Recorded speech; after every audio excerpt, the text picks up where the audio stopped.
Work जे तुम्ही करत, एनर्जी जी तुमच्यामध्ये काहीच, आणि पुढे काहीतरी शब्द लावलेला आहे म्हणे. चला आता थिअरम क्लासमध्ये किमान 50% मुलं अशी असली पाहिजे त्यांना थिअरम शब्दाचा अर्थ माहिती असला पाहिजे की थिअरम नेमकं काय असतो. थिअरम म्हणजे काय तर एक असं स्टेटमेंट ते प्रूव्ह करता येतं किंवा ते प्रूव्ह केलेलं असतं. लक्षात आलं का? थिअरमला काय म्हणायचं? The statement which can be proven. म्हणजेच आपल्याला काहीतरी काय करायचं आता? प्रूव्ह करायचंय. मग सगळ्यांना माहित आहे वर्क आणि एनर्जी, आणि वर्क आणि एनर्जी मधलं तुम्हाला रिलेशन पण बघायचं. काय बघायचं तुम्हाला आता?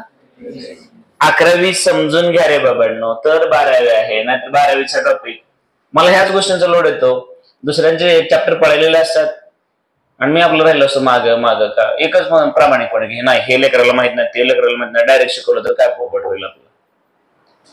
मग आता वर्क आणि एनर्जी बघत असताना मी थोड्या वेळापूर्वी कॅमेरा ऑन करायच्या अगोदर म्हटलं होतं की हे ग्राउंड आहे आणि हा इथे एक फुटबॉल आहे, याचं इकडे मोशन चालू आहे. ऑलरेडी तो मोशन मध्ये आहे, फक्त तो कसा आहे?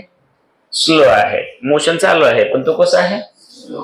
तुम्ही बऱ्याचदा फुटबॉल खेळताना बघितलेलं आहे, बॉल आहे पुढे पुढे आपल्या पुढे पळतोय आणि आपण पळत जाऊन परत त्याला किक मारतोय. मग आपण किक मारताना तो बॉल रेस्ट मध्ये होता का मोशन मध्ये होता?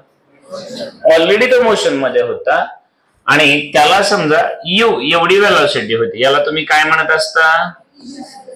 इनिशियल वेलोसिटी असं तुम्ही बोलता. मग तुम्ही याला मारली लाथ, बरोबर आहे की नाही? कालच ठरलं होतं लाथ, पण आता आपण काय म्हणायचं त्याला? मग तुम्ही त्याच्यावर लावला फोर्स आणि त्या फोर्सच्या डायरेक्शननेच परत त्याचं मोशन झालं आणि जी काही त्याची वेलोसिटी होती ती वाढली असेल ना. म्हणजेच तुम्ही याला म्हटलात कसली वेलोसिटी? हा, व्हेरी गुड, फायनल वेलोसिटी. मग आता एवढं बधीर कोणच नसतं रे. 2 मिनिटात लक्षात येतं की बॉल मोशन मध्ये होता, ऑलरेडी मोशन मध्ये होता, मागून जाऊन आपण त्याला काय केले? लात मारली. म्हणजे फोर्स अप्लाय केला तर त्याची स्पीड वाढेल की नाही वाढणार? एवढं सोपं आम्हाला बोलायचं. ह्याच्यापेक्षा आम्हाला एक्स्ट्रा काय बोलायची गरज नाही. लक्षात आलं मी काय बोललो ते? नक्की कळालं तुम्हाला? मग आता मुद्दा असा आहे की मी फोर्स लावला, फोर्स लावल्यानंतर काय झालेलं आहे तर वेलोसिटी मध्ये बदल झाला. बरोबर आहे की नाही? नक्की कळतंय? नक्की लक्षात आलं? मग जर हे तुम्हाला समजलं असेल तर आता आपण यालाच थोडस वेगळ्या फॉर्मॅट मध्ये घेऊन जाणार. मग आता बाळांनो सगळ्यांना माहित आहे की फोर्स लावला रे लावला, त्या फोर्समुळे काय झालं तर वेलोसिटी मध्ये चेंज झालेला आहे. चेंज कशात झाला? हा, म्हणजे चेंज इन वेलोसिटी झालंय. बरोबर आहे की नाही? चला दुसरी गोष्ट बाळांनो, आपल्याला ह्या दोघांचं एक रिलेशन तर कॉमन माहित आहे. वर्क आणि एनर्जी काय असतं तर मी तुम्हाला नेहमी सांगत आलो, इथे एक ऑब्जेक्ट आहे आणि त्याच्यावरती आपण वर्क करून त्याला वरती आणलं की त्याच्यात पोटेन्शियल एनर्जी आली म्हटलं आपण. मग पोटेन्शियल एनर्जी कशी आली तर तुम्हीच म्हणता ना की वर्क कशात कन्वर्ट झालं? एनर्जी मध्ये कन्वर्ट झालं. आपण हे सारखं कितीतरी वर्षांपासून आपलं हे चालू आहे, ते चालू आहे. मग आता बघा इथं मी काय सांगणार आहे. Since force is equal to mass into, आता याच्याबद्दल कोणाला काय माहित आहे? नाही, डाऊट आहे काय असं आहे का? मग याला आपण म्हटलं मेन 1 नंबरचा फॉर्म्युला की बाबा हा फोर्स आम्ही लावला, मग तो ऑब्जेक्टला काय मिळवून देत असतो? ऍक्सेलरेशन. मग इथे ऍक्सेलरेशन भेटलं का बघा? सुरुवातीला काहीतरी वेलोसिटी, नंतर वेलोसिटी म्हणजेच वाढली, म्हणजे चेंज इन वेलोसिटी झालं की नाही? म्हणजेच त्याने त्याला काय दिलं? ऍक्सेलरेशन. इथपर्यंत सोबत आहात का? आता मला सांगा एक basic formula. Since work W is equal to काय असतं तर लावलेला फोर्स आणि झालेलं डिस्प्लेसमेंट. हा एक आपल्याकडे दुसरा फॉर्म्युला आहे. बरोबर आहे का रे बाळा? मग आता मला सांगा एवढे बेसिक जे की मला असं वाटतं दोन्हीच्या दोन्ही फॉर्म्युले 9वीच्या आसपास आपल्याला झालेले असतात. बेसिक सुरुवात कुठून झाली याची? 9वी पासून. आज मी 12वीला परत तेच रिपीट घेतले. आणि जर एवढ्यापैकी एक जण असा आहे की त्याला दोन्ही फॉर्म्युला आणखी कळाले नसतील 9वीचे फॉर्म्युले, तर त्याला मनोज बोंदर नाही, जगातला कुठलाच माणूस त्याला शिकू शकत, सिरियसली सांगतो. कारण आता याच्यात बदल करायची वेळ आहे, हे समजून सांगत बसायची वेळ नसते. मग तुम्हाला आम्ही हे समजून सांगितलं नाही, तर हे आम्ही घेतलं कुठून? 9वी किंवा 10वी कडून घेतलं. मग आता तुम्ही मला सांगा रे बाळांनो, की आता याच्यावरती एवढा फोर्स लावला, मग आता परत एकदा परत छोटीशीच गोष्ट समजून घ्यायची. समजा बाळांनो, हे ग्राउंड आहे, हा तो बॉल आहे, आणि या बॉल वरती हा एक कॉन्स्टंट फोर्स अप्लाय झाला. मग एवढा बॉल वरती हा फोर्स काय झाला? एक्झर्ट झाला. समजा आता हा बॉल ए पोझिशनला आहे, हळू बी ला येणार, पुढे सी ला, पुढे डी ला, असं करत करत तो पुढे चालला येणार आहे. म्हणजेच त्या बॉलचं काय चाललं आहे? मोशन. कुठं चाललं? In the direction of force. Motion कुठे चाललंय? In the direction of force. मग आता तुम्ही मला सांगा, फोर्सनं काय केलं? तर याला काय मिळवून दिलं? मोशन. मग आता हा फोर्स मी कसा पकडला? कॉन्स्टंट. आणि म्हणूनच तुम्हाला सांगितलं जातं, तुम्हाला एक्झाम्पल तसे दिलेले असतात 9वी 10वीला, की 10 न्यूटन एवढा फोर्स लावला, एवढं डिस्प्लेसमेंट झालं, तर वर्क किती झालं वगैरे, असं असायचं तसं. मग आता मजा काय आहे बघा. मग मला सांगा, since work W is equal to लावलेला फोर्स आणि झालेलं डिस्प्लेसमेंट, मग इथं एवढा फोर्स लावला आणि एवढं डिस्प्लेसमेंट झालं, याला टोटल समजा तुम्ही डी म्हटलं. कुठून? ए पोझिशन पासून समजा झेड पोझिशन पासून, एवढं तुमचं काय झालं बाळांनो? डिस्प्लेसमेंट.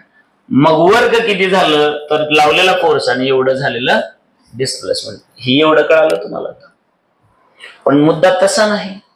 मुद्दा हा आहे की सिन्स डेल्टा वर्क, याचा अर्थ काय? टोटल वर्क का थोडं वर्क? मग थोडं वर्क होण्यासाठी डिस्प्लेसमेंट थोडं व्हावं लागेल का खूप खूप जास्त व्हावं लागेल? मग आता समजा हे इथून हे आहे, समजा 100 मीटर आहे. किती आहे? मग बॉलला किक मारल्यानंतर बॉल किती लांब गेला? टोटल 100 मीटर गेला. पण मला काय करायचं? थोडं 1 मीटर गेला, अर्धा मीटर गेला किंवा 10 सेंटीमीटर गेला, तरी पण वर्क होणारच ना. मग एखादा ऑब्जेक्ट थोडाच पुढे गेला की वर्क सुद्धा थोडंच होत असतं, या कॉन्सेप्टने. मग मला सांगा, स्मॉल वर्क साठी कॉन्सेप्ट पण असे असेल ना, लावलेला फोर्स आणि झालेलं डिस्प्लेसमेंट, आता हे डेल्टा डी असेल ना. मी काय बोललो कळालं का? डबल सांगतो, तसं काही विषय नाही. पण हे तुम्हाला किती लोकांना कळालं तेवढं मला सांगा. कळालेलं नाही हात वर करा. हा प्रॉब्लेम आहे. आपलं दुर्दैव काय की नाही कळाले पण सांगत नाहीत, कायची अडचण नाही. चलो, नो प्रॉब्लेम. चल, उदाहरण घेतो. आता पर्टिक्युलर कोणाला एकालाच मला म्हणायचं नाही, मला फक्त एक सांगा. उदाहरण उदाहरण उदाहरण उदाहरण चला चालू उदाहरण घेऊया. कोणाच्या शेतात ज्वारी आहे का? ज्वारी होती का या वर्षी? कोणाच्या शेतात होती? नीट हात वर करा. भरपूर लेकरांच्या ह्याच्यात होती ज्वारी. ठीक आहे. आता ज्वारीचं एक्झाम्पल घेऊ. ज्वारी बघितली सगळ्यांनी? बघितली साहेब. ज्वारीचं झाड बघितलं का? ज्वारीचं झाड बघितलं? ज्वारीचं झाड केवढं उंच असतं? अरे इसने देखा है कि नहीं? ज्वारी का पेड़ नहीं देखा ना? देखा है ना? तो देखा है तो हाँ बोलना. ऐसे देखा है? कैसा होता है? कैसा होता है? पीपल जैसा बहुत बड़ा होता है ना. मग आता पिंटू थांबा. आता हे तुमचं 1 एकर वावर आहे. हे काय 1 एकर?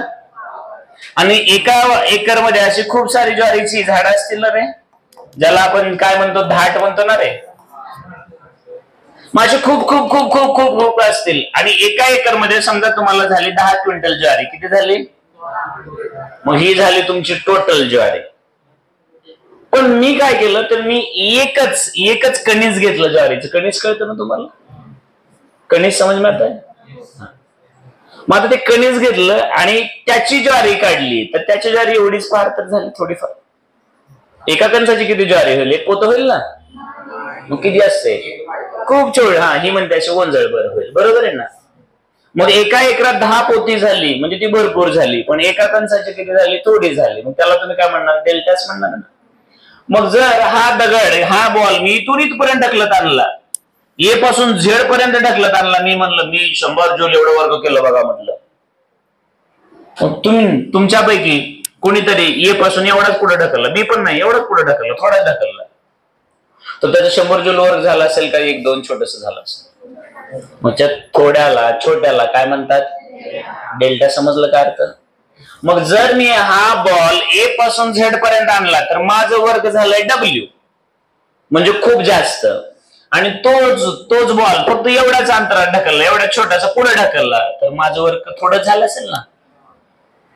मग जास्त ढकलला तर जास्त वर्ग, आणि थोडा ढकलला तर.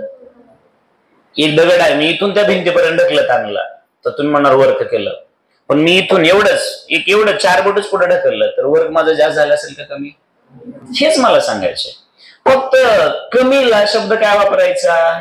डेल्टा. हेच तुम्ही समजून घेत नाहीत, कारण डेल्टा हा मॅथमॅटिकल अप्रोच आहे. मग आता तुमच्या लक्षात आलं असेल, चला मग जर वर्क थोडा हवा असेल तर डिस्प्लेसमेंट सुद्धा कसं झालं असेल?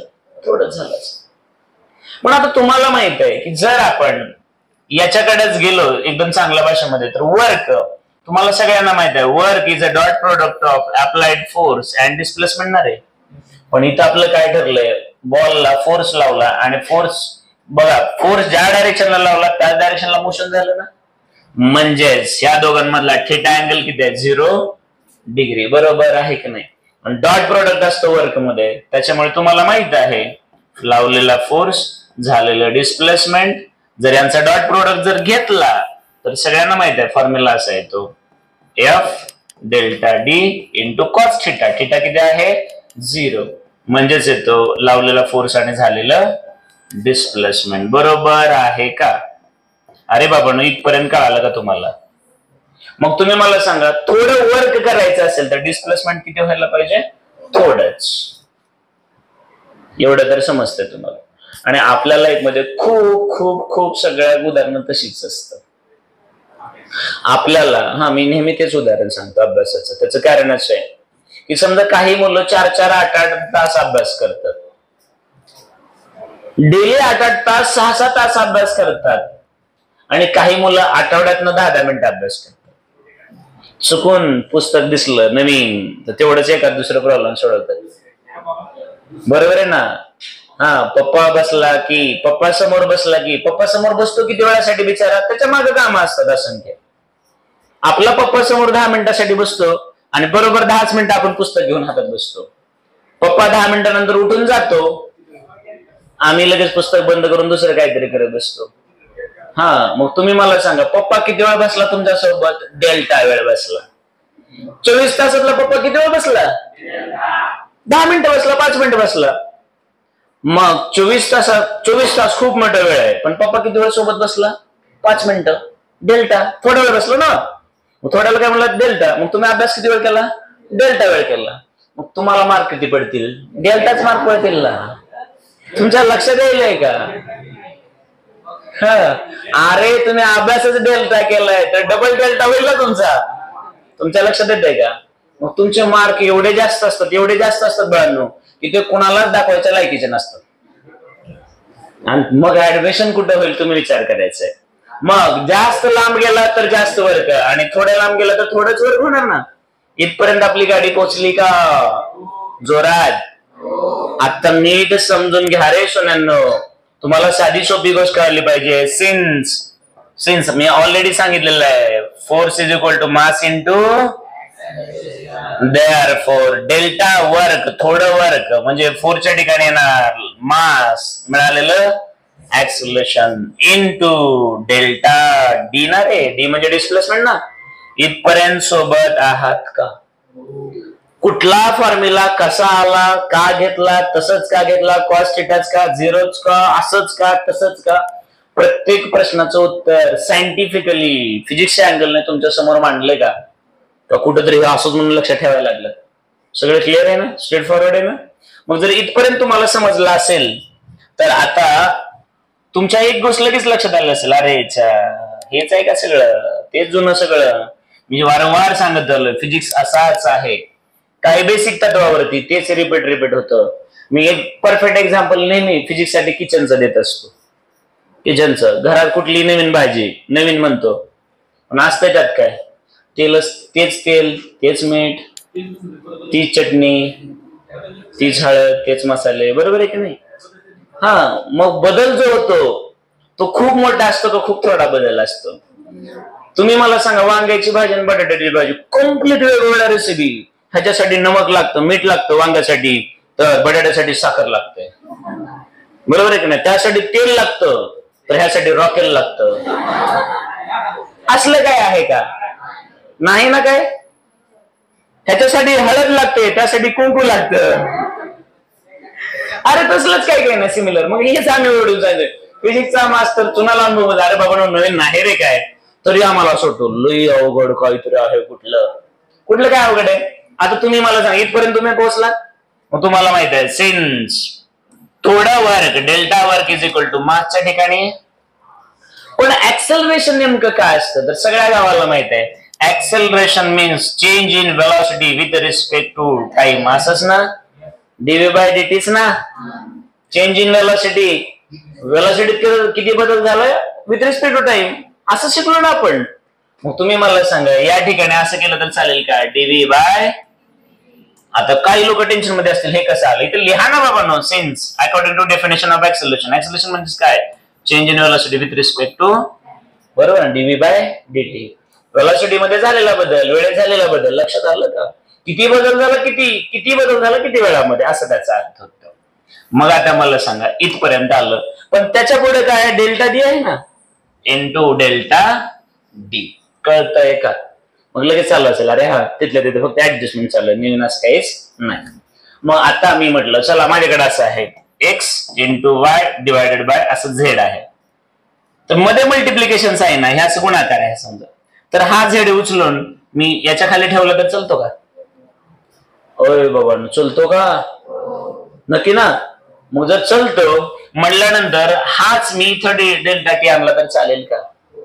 चालेल का? चालतो. मग आता मला सांगा, देअरफॉर डेल्टा वर्ग थोडं वर्ग हे मास डीव्ही, आणि मी असं केलं delta d divided by d t, चालतं का? म्हणजे change in displacement with respect to, त्याला काय म्हणता तुम्ही? त्याला? मग याच्यात जर तुम्ही असं बोललात, किती बदल झाला डिस्प्लेसमेंट मध्ये, किती वेळामध्ये, तर तुम्ही याला वेलॉसिटी म्हणता का नाही म्हणता? जोरात बोलत जावा रे. मग आता याच्या ठिकाणी जर मी वेलॉसिटी ठेवलं तर चालतं का? मग याच्या ठिकाणी जर वेलॉसिटी ठेवलं तर असं होईल रे, देअरफॉर जे काही थोडं वर्ग झालं डेल्टा वर्ग, ते तुम्हाला कसं मिळणार आहे? तर मास डीव्ही इंटू व्ही असं केलं तर चालतं का? हे व्ही कुठून आलं, कसं आलं, कळलं का? मग हे म्हणजेच हे म्हणजेच हे, बरोबर आहे का? ओके. उद्याच्या पेपरचे मार्क आलं. सगळ्यांचे दिवस येतात ना रे. आता तुमचे चालू आहेत, पेपर चेक झालास, माझे येतील ना. बर, आदित्य आवाज यायलाय ना? यायलाय आवाज, ठीक आहे. मग आता इकडे इथपर्यंत आलं का? चल, मग आता वर्क, टोटल वर्क डब्ल्यू कसं शोधायचं? तर मला सांगा, हा ऑब्जेक्ट कुठे गेला? ऑब्जेक्ट पण गायब झाला काय? अरे बाबा,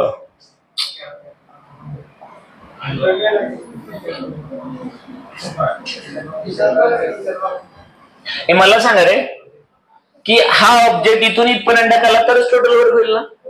मग हा थोड्याच अंतरावर ढकलला. आपण आणखी एक एक्झाम्पल देत असतो. परत इकडे बघा, ए बी, समजा हे टोटल अंतर आहे 100 सेंटीमीटर. किती आहे म्हटलं? मग हे झेडच ठेवतो, म्हणजे तिथली डायग्राम बोलल्यासारखं. बॉल इनिशियली समजा फुटबॉल आहे ए ला, आणि तुम्हाला घेऊन कुठं जायचंय? झेड ला, फायनल पोझिशन. मग तुमचं टोटल वर्क कधी होईल जर एचा ऑब्जेक्ट कुठं आला? मग समजा डब्ल्यू आहे म्हटलं मी, 100 जूल आहे म्हटलं, किती आहे? मग 100 जूल एवढं वर्क कधी होईल? जर बॉल एचा कुठं आला तर, पण समजा बाळांनो म्हणजेच किती सेंटीमीटर पुढे ढकलला तर, पण समजा किक मारली आणि तो बॉल जाणार आहे हळूहळू, पण मी बॉल इथंच कुठेतरी बी कडे बघितला आणि ए टू बी हे होतं फक्त 5 सेंटीमीटर. किती होतं तर वर्क 100 जूल झाला असेल का 5 जूल झाला असेल. समजा distance A to B 2 centimetre असेल तर वर्क कमीच होईल, आणखी डिस्टन्स 1 सेंटीमीटर आहे, वर्क आणखी काय होईल, कमी होईल. म्हणजे जेवढं अंतर कमी तेवढं वर्क. मग तुम्हाला टोटल कॅल्क्युलेट करायचंय तर तुम्ही असं करणार ना, ए टू बी समजा 5 सेंटीमीटर आहे, बी टू सी समजा पुढे 10 सेंटीमीटर आहे, पुन्हा हे पुढे आहे, पुन्हा हे पुढे, असं करत करत तुम्हाला टोटल 100 सेंटीमीटर मिळेल ना. मग वर्क पण सगळ्यांची ऍडिशन केली की किती मिळेल, बरोबर आहे का. मग टोटल वर्क शोधण्यासाठी काय करावं लागेल तर ते थोडं थोडं जे वर्क होतं त्याची काय करावं लागेल. डोक्यात गोष्ट घुसली की थोडं जे भेटले, मग आपण मगाशी ज्वारीचं एक्झाम्पल घेतलेलं, मला असं वाटतं ज्वारी असो, गहू असो, जे काय असो, ऊस असो, सगळ्यांचं ऍडिशनच असतं. मला सांगा ज्यावेळेस आपण कारखान्याला ऊस देतो त्यावेळेस ऍडिशन कसं झालेलं असतं बघा.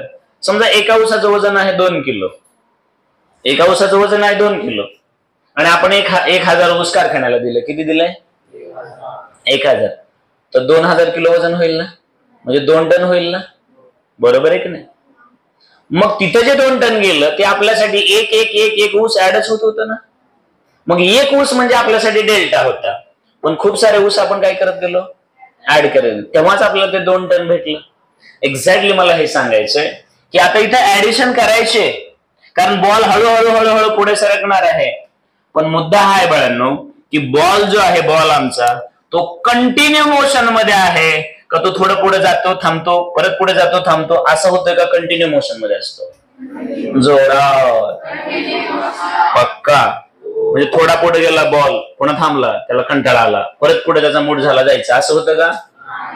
मग जर तो कंटिन्यू मोशन मध्ये असेल तर वर्क कंटिन्यू व्हायला चालू आहे का वर्क टप्प्याटप्प्याने व्हायला चालू आहे. मग जर कंटिन्यू वर्क व्हायला चालू आहे तर मला ऍडिशन ही कंटिन्यूच्या फॉर्मॅट मध्ये करावी लागेल का डिस्क्रीटच्या फॉर्मॅट मध्ये करावी लागेल. मग ऍडिशन जर कंटिन्यूच्या फॉर्मॅट मध्ये करायची म्हटलं तर मला काय वापरावं लागेल.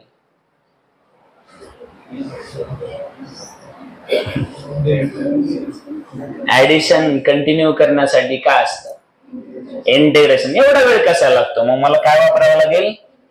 आणि जर डिस्क्रीट मध्ये असते तर काय करावं लागलं असतं.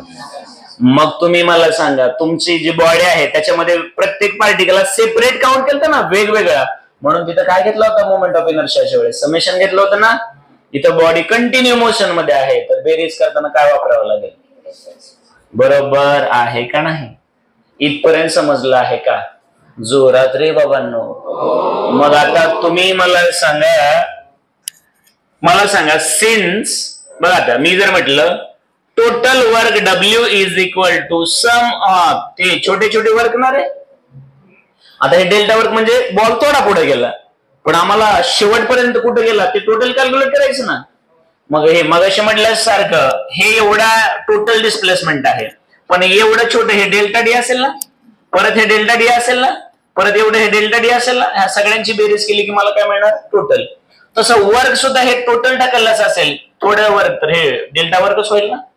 ऑब्जेक्ट थोडा ढकलला की वर्क सुद्धा कसं झालं, थोडंच. मग हे तुम्हाला समजलंय. आता मुद्दा असा आहे की वर्क कधी होणार, तर आम्ही असं केलं, चला integration mass into velocity into delta V, बरोबर आहे का नाही. फॉर्म्युला आठवलं ना कुठला. काही लोक म्हणतील आता 2 मिनिटापूर्वी आपल्या गजने पण भरपूर आहेत ना. कुठं आलो रे आपण आता इथं, बरोबर ना. हाच फॉर्म्युला मी पुढे मूव केला ना. चला आता इथं आपण आलोय. मग मला असं वाटतं की आता तुम्हाला चांगल्या पद्धतीने कळालं असेल की आपली गाडी नेमकं कुठं पोहोचली.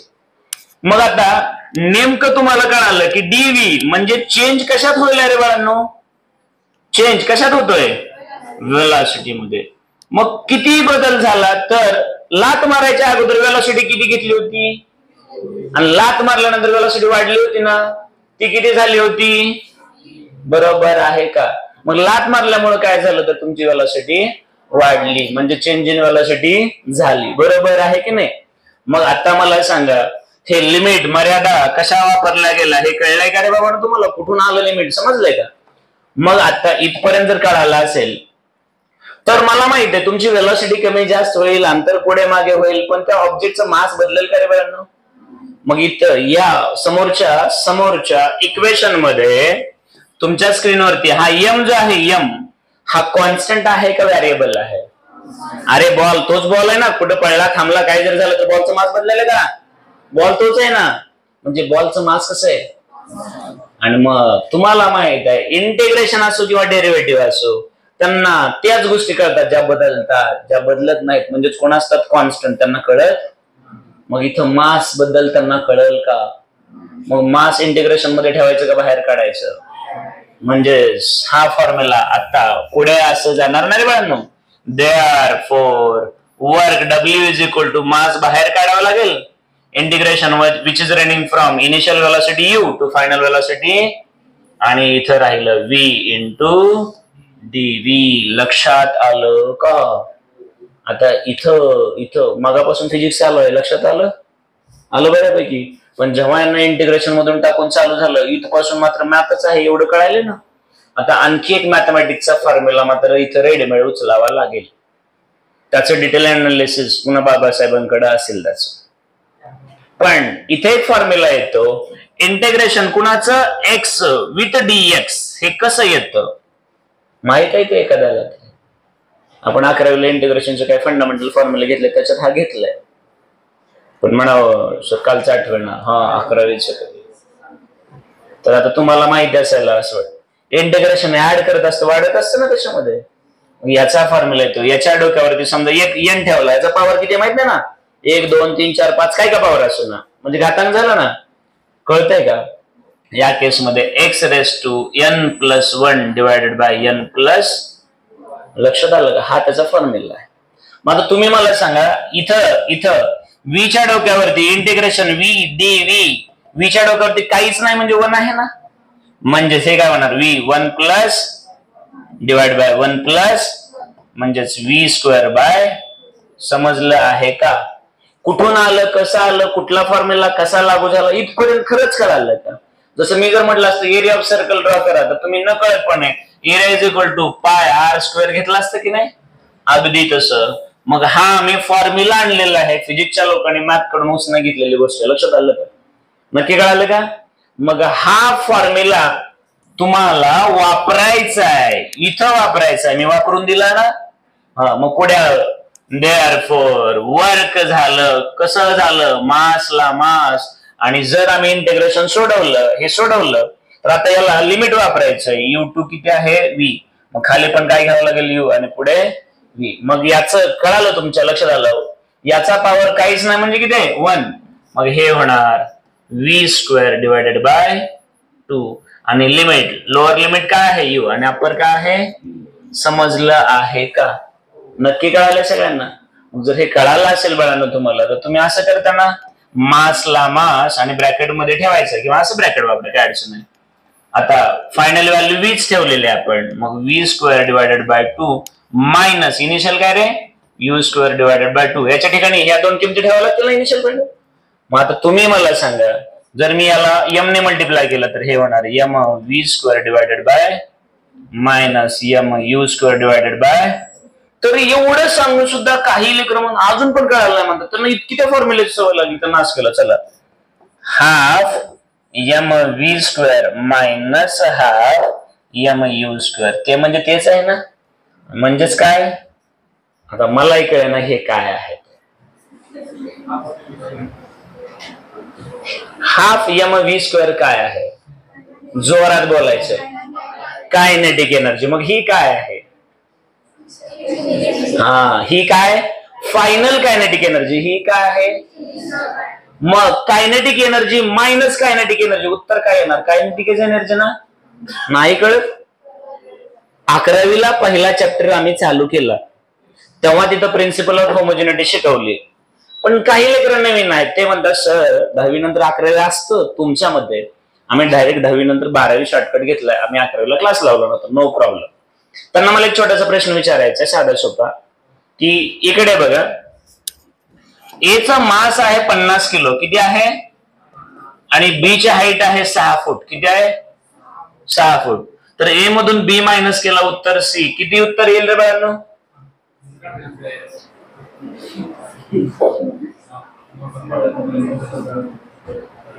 कोणाला येतं का? ज्याला येईल त्याची फीस माफ बरं का. हा, आता एवढं बोलता म्हणजे तुम्हाला येत असेल. हा, सांगा तुम्ही, हे करून दाखवा. जो कोणी करून दाखवेल त्याची फीस माफ म्हटलं.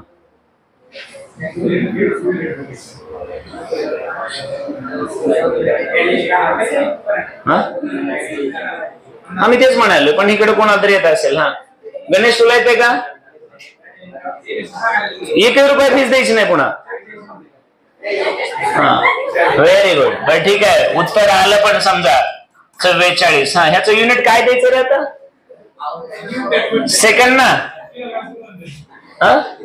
मग फिजिक्सचा नियम काय आहे?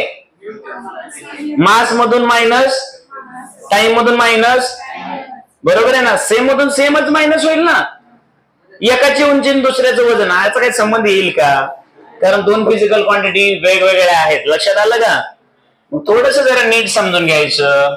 मग आता इकडे बघा रे बाबांनो, इकडे एकदम व्यवस्थितपणे इथपर्यंत गाडी पोहोचली ना. मग आता मला सांगा, वर्क किती झालं तर तुम्ही काय म्हणणार? Kinetic energy final minus kinetic energy, म्हणजेच चेंज इन कायनेटिक एनर्जी. एवढं काय झालं तुमचं? पण एवढं वर्क होण्यासाठी तुम्ही काय केलं होतं? तर त्याच्यावरती काय केलं होतं? फोर्स अप्लाय केला होता. मग तुम्ही मला सांगा, वर्क एनर्जी थिअरम कळाला का तुम्हाला? वर्क कशात कन्वर्ट होतं? एनर्जी मध्ये. किंवा एनर्जी कशात कन्वर्ट होते? किंवा तुम्ही लावलेला आहे किंवा तुम्ही अप्लाय केलेला एक्स्ट्रा फोर्स कशात कन्वर्ट होतो? एनर्जी मध्ये. इथपर्यंत लक्षात आलं आहे का? मग फोर्स कुठल्या कामाला आला तुमचा? तर एनर्जी मध्ये चेंज घडवायला. लक्षात येतंय का? हे आहे तुमचं 11वी. हे काय तुमचं? ज्याची तुम्ही मला फीस दिलेली. आणि तुम्हाला आता काय शिकायचंय? मग आता तुम्ही मला सांगा, लिनियर मोशन मध्ये काय होत होतं? तर वर्क तुमच्या लक्षात आलं. वर्क त्याने काय केलं? चेंज इन कायनेटिक एनर्जी करून दाखवलं. बरोबर आहे का? वर्कचा फॉर्म्युला काय आहे? लावलेला फोर्स आणि झालेलं. बरोबर आहे का? मग जर तुम्हाला खरंच हे कळाले बाळांनो, खरंच, तर आता work energy theorem rotational motion मध्ये कसा असेल गेस करायचं. तिथं तुमचा स्मार्टनेस, तिथं त्या ठिकाणी आता तुमच्यातले जे मध्ये टॉन्टिंग करत बोलतात ना, आता त्यांना ओपन चॅलेंज आहे की बाबांनो, तुम्ही हे जे काही शिकलात हे लिनियर मोशन मध्ये फुटबॉल कसा जात होता, काय काय काय काय मी शिकवलं. आता तुम्हाला हेच कशात वापरायचंय? रोटेशनल मोशन मध्ये. तुम्ही मला काय सांगाल, कसं सांगाल बघूया. चला स्टार्ट. कोण सांगते बघूया? अलीकडचा फॅन बंद करायचा 2 मिनिटासाठी. अलीकडचा रे. काय तू काय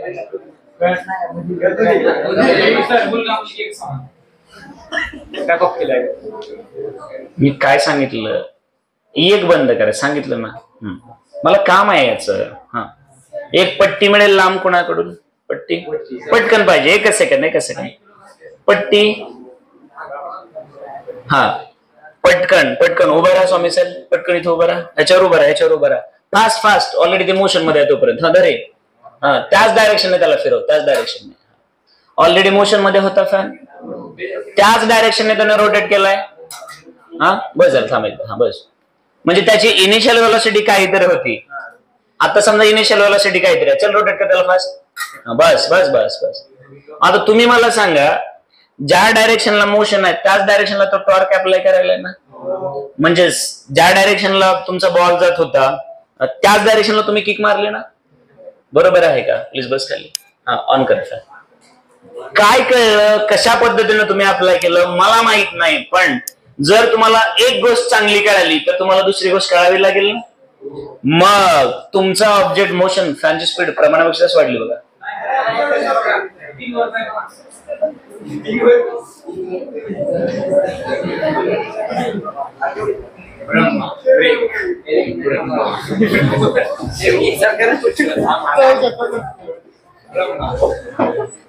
नीट.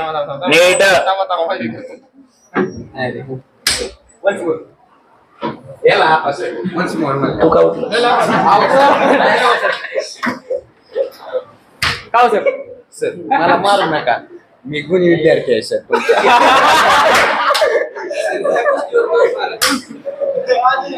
विषय काय होता की मी त्याला सांगतोय, त्याला शिक्षा देतात, आणि हा काय म्हणतोय वन्स मोर. मग मी केला ना वन्स मोर? नाही, वन्स मोर केला. तो कुठं केला ते महत्वाचं नव्हतं. हा बस झालं. आता मुद्दा तोच आहे बघा, की आता थोड्या वेळापूर्वी मी सांगितलं होतं की एका प्लेन सरफेस वरती एक बॉल आहे म्हटलं, तो ऑलरेडी मोशन मध्ये आहे. समजा त्याची स्पीड आहे 5 मीटर पर सेकंड ना, चेष्टा नाही, ते मोशन मध्ये ठेवते काय अडचण. आता त्याच्यावर फोर्स लावला, त्याची स्पीड वाढली आणि ती झाली समजा 10 मीटर पर सेकंड एवढी झाली. हा परत जर आवाज आला बस, स्पीड वाढली का तेवढीच आहे? ठीक आहे, शांतता, शांत. मग आता फोर्स अप्लाय केल्यानंतर काय झालं? त्याची स्पीड वाढली. मग आता इथं हा तुमचा फॅन आहे समजा, थोड्या वेळासाठी आपण याला असं ड्रॉ करूया. समजा आपण याला असं बऱ्यापैकी ड्रॉ केलं. ठीक आहे, आता हा रोटेट व्हायला ऑलरेडी चालू आहे. समजा याचं अँटी क्लॉकवाईज मोशन चालू आहे आणि समजा 2 RPS चालू आहे. किती चालू आहे? म्हणजे एका सेकंदात किती वेळा फिरायला तो? 2दा फिरतो. मग परत तुम्ही त्याच्यावरती आता जसं स्वामीने टॉर्क लावला तसं त्याने टॉर्क अप्लाय केला आणि 4 RPS झालं. म्हणजेच ही आहे इनिशियल अँग्युलर वेलोसिटी, तर ही असेल, बरोबर आहे की नाही? आणि हे कशामुळे झालं? तर तुम्ही त्याच्यावर फोर्स अप्लाय केला का टॉर्क? मग इथं स्पीड काय वाढली होती? कारण त्याच्यावर काय अप्लाय केला होता? मग जेव्हा तुम्ही फोर्स अप्लाय करता तेव्हा त्याची काय वाढली होती? मग आता इथं तुम्ही टॉर्क अप्लाय केला तरी सुद्धा त्याची काय वाढेल? समजत का नाही? मग 11वीचं ज्याला कळालंय त्यालाच 12वी कळते. डायरेक्ट 12वी जर घेतलं तर ते तुमच्या लक्षात सुद्धा आलं नसतं. इथं तुम्हाला प्रूफ भेटलाय, सगळं कळालं तुम्हाला. वरून तुम्हाला हेही कळालं की वर्क म्हणजेच काय झालं? Change in kinetic. यालाच म्हणायचं वर्क एनर्जी थिअरम. काय म्हणायचं? कारण वर्क आणि एनर्जी मध्ये काय दिसतं? रिलेशन दिसतं ना. वर्क म्हणजेच कोण? एनर्जी. एनर्जी म्हणजेच कोण? प्रूफ झालंय ना इथं का आपण मानलंय? नाही, प्रत्येक गोष्टी तो प्रूफ करून बघितले, बरोबर आहे की नाही? मग इथं सुद्धा तसंच काहीतरी होईल. आता सगळ्यांना कळायला पाहिजे की याच्यामध्ये work W is equal to काय असतं? लावलेला फोर्स आणि झालेलं.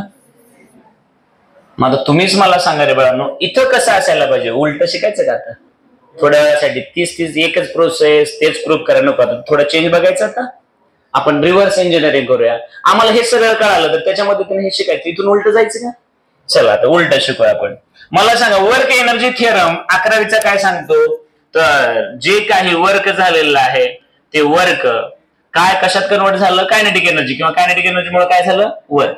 म्हणजेच काय म्हणालं होतं तुम्हाला? Change in kinetic energy. चला हे लिनियर मधलं लिनियर मध्येच उलट लिहूया थोड्या वेळासाठी. मग वर्कचा फॉर्म्युला लावलेला फोर्स झालेलं change in kinetic energy, final kinetic energy. कसली कायनेटिक एनर्जी? मायनस कसली कायनेटिक एनर्जी? मग फायनल कसे दाखवणार तुम्ही? हाफ मास. वेलोसिटी सुद्धा कसली? फायनल. त्याचा मायनस हाफला हाफ, मासला मास. वेलोसिटी कसली? त्याचा. म्हणजेच तुम्हाला हे असं भेटणार ना रे बाळांनो? नक्की? ओके चला, आता हेच आम्ही आता शिकायचंय. मग सेम वर्क कशात कन्वर्ट होणार? Change in kinetic energy. पण ही कायनेटिक एनर्जी कसल्या मोशन मुळे होती? तर इथली कसल्या मोशन मुळे असणार? मग या केसमध्ये वर्क फोर्स इंटू डिस्प्लेसमेंट. या केसमध्ये फोर्सला कोण डिस्प्लेसमेंट करेल किंवा शिफ्ट करेल किंवा रिप्लेस करेल? प्रॉपर वर्ड तर टॉर्क. तो डिस्प्लेसमेंट डी च्या ठिकाणी इथं लिनियर डिस्प्लेसमेंट मीटर मध्ये मोजतात. इथं कसलं डिस्प्लेसमेंट असेल? मग तिथं फॉर्म्युला म्हणजे कुठलं लेटर वापरू मी? डिस्प्लेसमेंट लावू मी? थीटा. Very good. म्हणजे इथं काय असेल? बरोबर आहे का? मग इकडे हाफला हाफ असणार आहे किंवा आणखी एक स्टेप वापरले. Kinetic energy final minus kinetic energy. मग कायनेटिक एनर्जी फायनल हाफला हाफ, मासच्या ठिकाणी मोमेंट ऑफ आणि वेलोसिटी, लिनियर वेलोसिटीच्या ठिकाणी अँग्युलर वेलोसिटी, इनिशियल का फायनल, त्याचा मायनस हाफला, त्याच्यानंतर वेलोसिटी इनिशियल त्याचा बरोबर आहे का रे बाबांनो? समजतंय का? मग मला सांगा, हेच तुम्हाला मला 4 वेळा ओरडून सांगायचं होतं, तर लगेच लक्षात आलं असेल की वर्क एनर्जी थिअरम खरंच कळालंय का? मग जर परत एकदा समजून सांगतो, जो ऑब्जेक्ट मोशन मध्ये आहे, ऑलरेडी मोशन मध्ये आहे, त्याच्यावर तुम्ही फोर्स लावला तर त्याची वेलोसिटी वाढेल ना. वेलोसिटी वाढल्यामुळे कायनेटिक एनर्जी वाढली म्हणजे चेंज इन कायनेटिक एनर्जी झाली ना. मग जेव्हा तुम्ही एखाद्या ऑब्जेक्टवर फोर्स लावता तेव्हा ती कायनेटिक एनर्जी जी वाढते तीच कायनेटिक एनर्जी कशात कन्वर्ट होत असते? वर्क मध्ये. लक्षात आलं का? मग सिमिलरली रोटेशनल मोशन मध्ये काय होईल? ऑब्जेक्ट तुमच्या डोक्यावरचा ऑलरेडी कसा आहे? मोशन मध्ये आहे आणि परत त्याला तुम्ही त्याच डायरेक्शन मध्ये फोर्स लावला बरं का, त्याचा अपोजिट डायरेक्शनने फोर्स लावला की तो थांबेल, बरोबर आहे. त्याच डायरेक्शनने फोर्स लावला की परत त्याची वेलोसिटी काय होईल? वाढेल. वेलोसिटी वाढली, कायनेटिक एनर्जी, मग चेंज इन कायनेटिक एनर्जी म्हणजे तुमचं काय असेल? वर्क. मग वर्क फक्त काय लिनियर मध्येच होतं का? वर्क रोटेशन मध्ये सुद्धा होतं. आणि हे 1000 वेळा मी तुम्हाला ते शेताकडचे पंप, फॅन बिन ह्याच्या भाषेत शिकवलंय ना. मग तुम्ही मला सांगा, एवढी छोटी गोष्ट आपल्याला शिकायची आहे,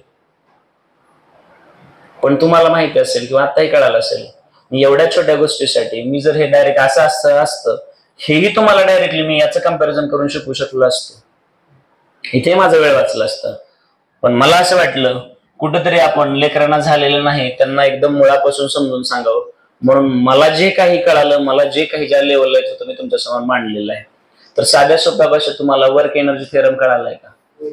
मग आपण नेहमी म्हणत असतो, एखाद्याला जर विचारलं me what is mean by energy, तर मला असं वाटतं तुम्ही 7वीला किंवा 8वीला असताना तुमच्या शिक्षकांनी सांगितलेलं आहे, एनर्जीची डेफिनेशनच सांगितलेलं आहे. एनर्जी म्हणजे काय सांगितलेलं आहे? दी कॅपॅसिटी, आठवलं असेल, टू डू वर्क. बरोबर आहे की नाही रे बाळांनो? म्हणून आम्हाला माहित आहे वर्क कशात कन्वर्ट होतं आणि एनर्जी कशात कन्वर्ट होते. म्हणजेच ह्या 2 क्वांटिटी म्हणजे असंच ना रे बाळांनो. समजा हे आहे आमच्याकडे वॉटर, काय आहे ते कशात कन्वर्ट होतं? मग बर्फ कशात होतो? असं शिकल्यासारखं ना रे बाळांनो. एवढं सोपं आहे, तर लक्षात राहील का? मग मला असं फक्त एकच सांगा, एकदम साध्या सोप्या भाषेमध्ये, की तुम्हाला जे वर्क भेटलं ते वर्क कशापासून भेटलं? Change in kinetic. पण कायनेटिक एनर्जीत बदल का झाला? स्पीड का बदलली? कारण त्याच्यावर आम्ही लावला होता फोर्स. रोटेशन मोशन मध्ये काय होईल? त्याच्यावर लावला होता. हे मला समजून सांगायचं. खरं समजलंय का?